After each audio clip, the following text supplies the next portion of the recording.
युद्ध समय जेतेबेले अर्जुन अन्यत्र गमन करथिले सेतेबेले अभिमन्यु अर्जुनकर मान रक्षा करिबा पई चक्रव्यूह प्रवेश करथिले। सेतेबेले तांकर आत्मीय माने समस्त तांको पाखरे थिले किंतु केही भी तांको रक्षा करि पारि नथिले।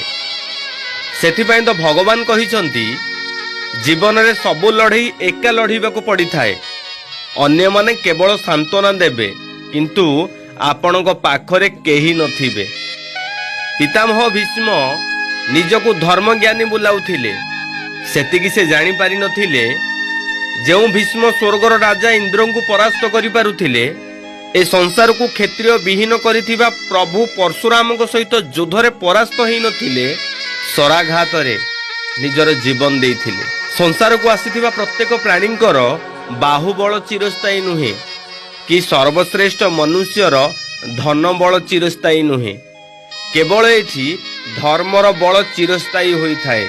दिने समग्र संसार को विजय करिथिबा अंगराज कर्ण भी निजर कर्मफल पाई मृत्युवरण करथिले।